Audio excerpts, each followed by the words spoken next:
തെരഞ്ഞെടുപ്പുകൾ അത് വെറുമൊരു വോട്ടെടുപ്പല്ല. അത് ജനങ്ങളും ഭരണവും തമ്മിൽ നടക്കുന്ന ഒരു വലിയ സംഭാഷണമാണ്. ഇന്ന് നമ്മൾ ആ സംഭാഷണം കേൾക്കാൻ ചിറയിൻകീഴിലേക്ക് പോവുകയാണ്. അവിടുത്തെ സാധാരണക്കാരുടെ ശബ്ദം കേൾക്കാൻ, അവരുടെ ആവശ്യങ്ങളും ആശങ്കകളും എന്താണെന്ന് മനസ്സിലാക്കാൻ. നമുക്ക് തുടങ്ങാം. ഒരു ചെറിയ നാടിന്റെ ദാഹത്തിന് നമ്മുടെ ജനാധിപത്യത്തെക്കുറിച്ച് എന്തൊക്കെ പറയാൻ കഴിയും? ഈ ഒരു ചോദ്യത്തിലാണ് എല്ലാം തുടങ്ങുന്നത്.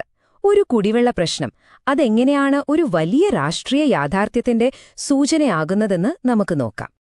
ഏതൊരു സ്ഥലത്തെയും മനസ്സിലാക്കണമെങ്കിൽ ആദ്യം അവിടുത്തെ മണ്ണും മനുഷ്യരെയും അറിയണം. അതുകൊണ്ട് നമുക്ക് ചിറൻകീഴിന്റെ ഹൃദയത്തിലേക്ക് പോകാം. അവിടുത്തെ ഭൂമിയും കടലും ജീവിതവും അറിഞ്ഞാൽ മാത്രമേ രാഷ്ട്രീയത്തിന്റെ ഗതി മനസ്സിലാക്കാൻ സാധിക്കൂ.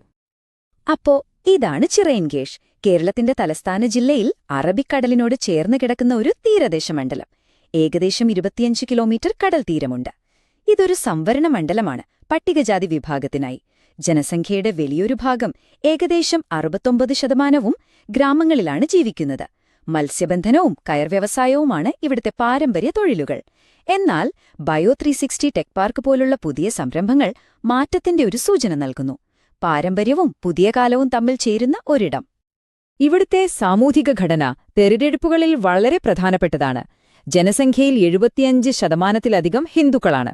ഏകദേശം 21% മുസ്ലിമുകളും 3.5%-ഓളം ക്രിസ്ത്യാനികളുമുണ്ട്. വിവിധ സമുദായങ്ങളുടെ, പ്രത്യേകിച്ച് ഈഴവ, നായർ, തീരദേശത്തെ മത്സ്യത്തൊഴിലാളി സമൂഹങ്ങൾ, ഇവരുടെയെല്ലാം താൽപ്പര്യങ്ങൾ ഇവിടുത്തെ രാഷ്ട്രീയത്തെ എപ്പോഴും സ്വാധീനിച്ചുകൊണ്ടിരിക്കും. ഈ കണക്കുകളിലേക്കൊന്ന് നോക്കൂ. ഇത് വളരെ പ്രധാനപ്പെട്ടതാണ്. കഴിഞ്ഞ 10 വർഷം കൊണ്ട് ചിറയിൻകീഴിലെ പോളിംഗ് ശതമാനം 66-ൽ നിന്ന് ഏകദേശം 73%-ലേക്ക് ഉയർന്നിരിക്കുന്നു. ഇതിനർത്ഥമെന്താണ്? ഇവിടുത്തെ ജനങ്ങൾ കൂടുതൽ രാഷ്ട്രീയമായി സജീവമാകുന്നു. അവർ തങ്ങളുടെ ശബ്ദം കേൾപ്പിക്കാൻ ആഗ്രഹിക്കുന്നു. അവർ കാര്യങ്ങൾ ശ്രദ്ധിക്കുന്നുണ്ട്, പ്രതികരിക്കാനും അവർ തയ്യാറാണ്. ഇവിടെയാണ് നമ്മൾ ഈ വിശകലനത്തിന്റെ കാതലിലേക്കെത്തുന്നത്. ഭരണകൂടം നൽകുന്ന വാഗ്ദാനങ്ങളും ജനങ്ങളുടെ യഥാർത്ഥ ജീവിതവും തമ്മിലുള്ള ഒരു വലിയ അന്തരം. ഇതിനെ നമുക്ക് വികസനത്തിലെ വിടവ് എന്ന് വിളിക്കാം. ജനങ്ങളുടെ അസംതൃപ്തി വളരുന്നത് ഈ വിടവിലാണ്. ഈ വാക്കുകൾ കേൾക്കൂ. വെള്ളത്തിന്റെ പ്രശ്നം ഒന്നുമാത്രം മതി LDFനെ തോൽപ്പിക്കാൻ. ഇതൊരു വ്യക്തിയുടെ അഭിപ്രായമല്ല, ഒരു വലിയ വിഭാഗം ജനങ്ങളുടെ വികാരമാണിതിൽ പ്രതിഫലിക്കുന്നത്. ഒരു അടിസ്ഥാന സൗകര്യത്തിന് ഒരു സർക്കാരിന്റെ ഭാവി നിർണ്ണയിക്കാൻ കഴിയുമെന്നതിന്റെ ഏറ്റവും വലിയ ഉദാഹരണമാണിത്. ജനങ്ങളുടെ പ്രധാന പരാതികൾ 3 1. വർഷങ്ങളായി മുടങ്ങിക്കിടക്കുന്ന ചിറയിൻകീഴ് കടയ്ക്കാവൂർ റെയിൽവേ മേൽപ്പാലം. 2. കടയ്ക്കാവൂർ പോലുള്ള സ്ഥലങ്ങളിലെ രൂക്ഷമായ കുടിവെള്ളക്ഷാമം. 3. താലൂക്ക് ആശുപത്രിയിലെ സൗകര്യങ്ങളുടെ അഭാവവും സുരക്ഷാ പ്രശ്നങ്ങളും.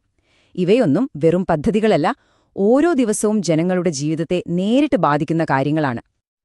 ഓർക്കുക, ഈ പരാതികൾ കേവലം സൗകര്യങ്ങളുടെ കുറവ് മാത്രമല്ല, അത് തങ്ങളുടെ ശബ്ദം കേൾക്കപ്പെടുന്നില്ല എന്നു തോന്നലാണ്. നമ്മുടെ ജനാധിപത്യത്തിൽ ഓരോ പൗരനുമുള്ള അന്തസ്സ് വരുന്നത് അവർക്കൊരു ശബ്ദമുണ്ടാകുമ്പോഴും അത് കേൾക്കപ്പെടുമ്പോഴുമാണ്. വ്യക്തിഗത വിവരങ്ങൾ സംരക്ഷിക്കുന്നതും ഓരോ കാര്യത്തിനും ജനങ്ങളുടെ സമ്മതം തേടുന്നതും ഈ സത്യസന്ധമായ സംഭാഷണത്തിന് അത്യാവശ്യമാണ്. അതൊരു നിയമപരമായ കടമ മാത്രമല്ല, ഭരണത്തിലുള്ള വിശ്വാസത്തിന്റെ അടിത്തറയാണ്. ശരി, അപ്പോൾ ഈ ജനകീയ പ്രശ്നങ്ങളെല്ലാം ഇവിടുത്തെ രാഷ്ട്രീയത്തെ എങ്ങനെയാണ് മാറ്റിമറിക്കുന്നത്? നമുക്ക് കണക്കുകളിലേക്ക് പോകാം. ചിറയിൻകീഴിലെ രാഷ്ട്രീയത്തിന്റെ ഗതി എന്തുകൊണ്ടാണ് മാറിക്കൊണ്ടിരിക്കുന്നത്? അതിന് പിന്നിലെ യഥാർത്ഥ കാരണങ്ങൾ എന്തൊക്കെയാണ്? 2021-ലെ തിരഞ്ഞെടുപ്പ് ഫലം നോക്കൂ. ഇതൊരു നേർക്കുനേർ പോരാട്ടമല്ല, ഇതൊരു ത്രികോണ മത്സരമാണ്. CPI 43% വോട്ടുകളോടെ വിജയിച്ചപ്പോൾ കോൺഗ്രസിന് 33.5%-വും BJPക്ക് 21%-ലധികം വോട്ടുകളും കിട്ടി. അതായത് മത്സരം വളരെ ശക്തമാണ്. ഒരു കക്ഷിക്കും ഇവിടെ അനായാസം ജയിക്കാനാവില്ല. എന്നാൽ ഇതിലെ ഏറ്റവും നിർണായകമായ സംഖ്യ ഇതൊന്നുമല്ല. അത് ഇതാണ്, -9.76%.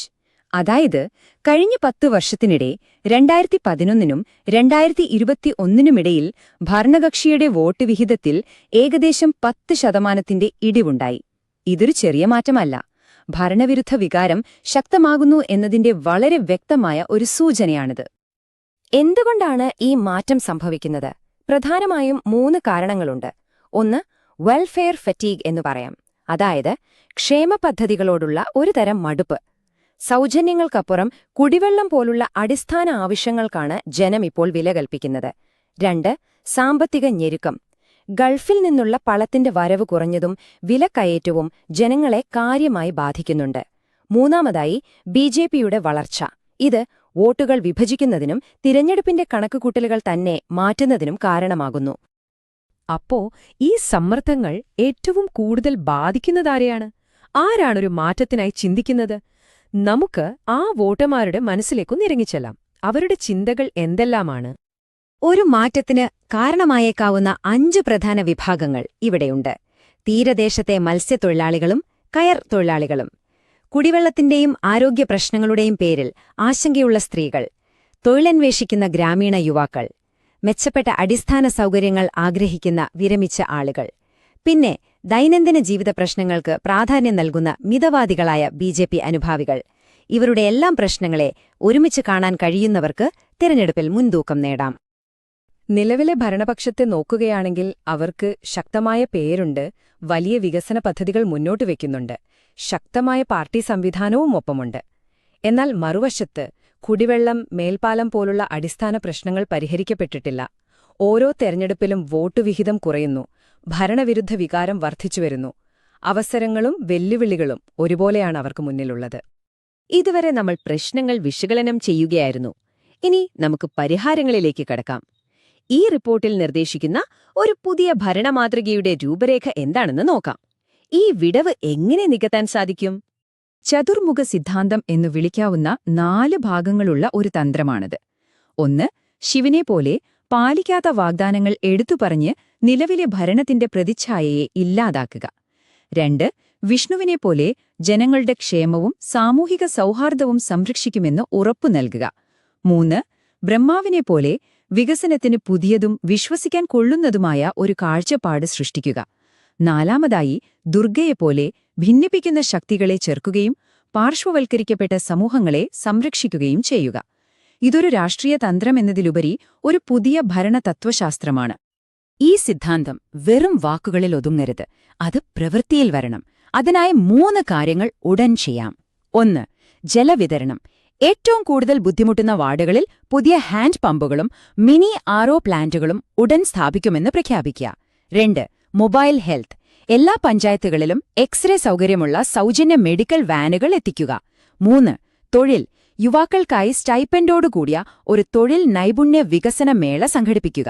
തെരഞ്ഞെടുപ്പിനു മുൻപ് ജനങ്ങളുടെ വിശ്വാസമാർജിക്കാൻ ഇവ സഹായിക്കും.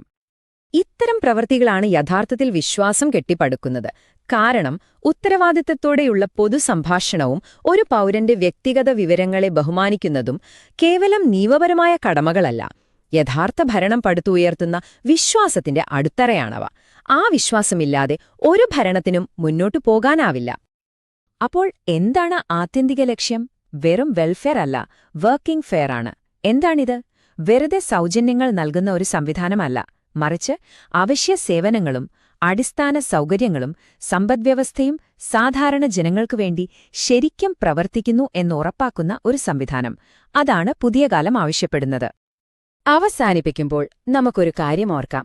ഭരണത്തിന്റെ ഭാവി വലിയ പ്രഖ്യാപനങ്ങളിലോ കോടികളുടെ പദ്ധതികളിലോ അല്ല, മറിച്ച് കൃത്യസമയത്ത് വീട്ടിലെത്തുന്ന ഒരു പൈപ്പ് വെള്ളം, ഒരു നല്ല റോഡ്, ആവശ്യമുള്ളപ്പോൾ കിട്ടുന്ന ചികിത്സ, അത്തരം ചെറിയ എന്നാൽ അമൂല്യമായ കാര്യങ്ങൾ വിനയത്തോടെയും വിശ്വസ്തയോടെയും ജനങ്ങളിലേക്ക് എത്തിക്കുന്നതിലാണ്. നിങ്ങൾ ജനങ്ങളെ കേന്ദ്രീകരിച്ച് പ്രവർത്തിക്കുന്ന ഒരു നേതാവാകാനും നിങ്ങളുടെ മണ്ഡലത്തെ ഉയരങ്ങളിലെത്തിക്കാനും ആഗ്രഹിക്കുന്നുവെങ്കിൽ blueprintstrategies.ai ബന്ധപ്പെടുക.